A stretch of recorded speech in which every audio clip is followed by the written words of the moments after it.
सबों को जय मसीह की।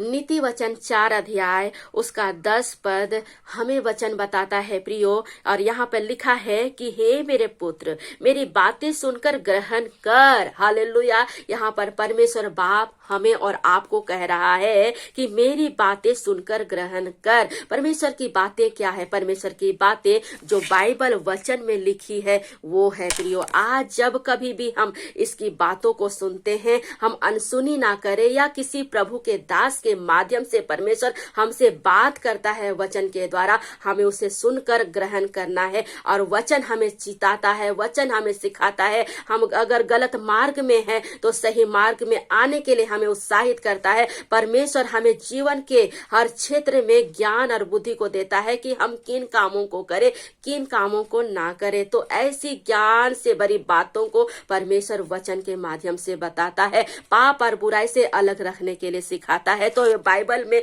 हर एक वचन लिखा हुआ है जो एक मनुष्य के लिए चाहिए। हर वचन के द्वारा प्रभु आपसे बात करता है। तो हमें परमेश्वर यही आज की सुबह आपसे बातें कर रहा है और कह रहा है कि हे मेरे पुत्र, मेरी बातों को सुनकर ग्रहण कर। जब कभी भी हम इसे पढ़ते हैं, सुनते हैं, हमें ग्रहण करना है, मान लेना है, विश्वास कर लेना है कि ये वचन मेरे लिए है, और इस वचन के अनुसार अपने जीवन को चलाने का प्रयास करें, ताकि हम तो आशीषित होंगे, सो होंगे ही, हम दूसरों के लिए आशीष का द्वार बनेंगे। हमारे जीवन से जीवन का जल की नदियां बह निकलेगी। आमीन। और हम क्या करेंगे? जब वचन को ग्रहण करने वाले होंगे, परमेश्वर का वचन कहता आगे, तब तू बहुत वर्ष तक जीवित रहेगा। यदि आप बहुत वर्ष तक जीवित रहना चाहते हैं तो आपको वचन को सुनकर ग्रहण करना होगा। क्यों करना होगा? क्योंकि जब वचन को ग्रहण करते हैं, जीने के लिए प्रभु हमें सिखाता है, हमें जीने के लिए मार्गदर्शन देता है,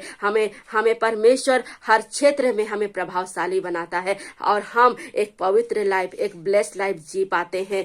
आमीन। हालेलुया। सो परमेश्वर चाहता है कि हम उसके शिक्षा से मुंह ना मोड़े, उसके शिक्षा को अपने जीवन में ले। क्यों? क्योंकि अगर हमारे जीवन में ज्ञान की बातें नहीं है, परमेश्वर की बुद्धि की बातें नहीं है, समझ की बातें अगर नहीं है, तो हम पाप में गिर सकते हैं, शैतान के बहकावे में आ सकते हैं, और शैतान हमारे जीवन को बर्बाद कर सकता है, नष्ट कर सकता है। समय से पहले हम मृत्यु को देख सकते हैं। सो इसीलिए यदि आप ज्ञान में बढ़ना चाहते हैं, बुद्धि में बढ़ना चाहते हैं, तो परमेश्वर का वचन को पढ़े और मनन करें, और आप अपने जीवन में प्रभु की बातों को लेकर, सुनकर उसके अनुसार चले, ग्रहण करें परमेश्वर को, और अपने जीवन में दीर्घायु से ब्लेस होएं।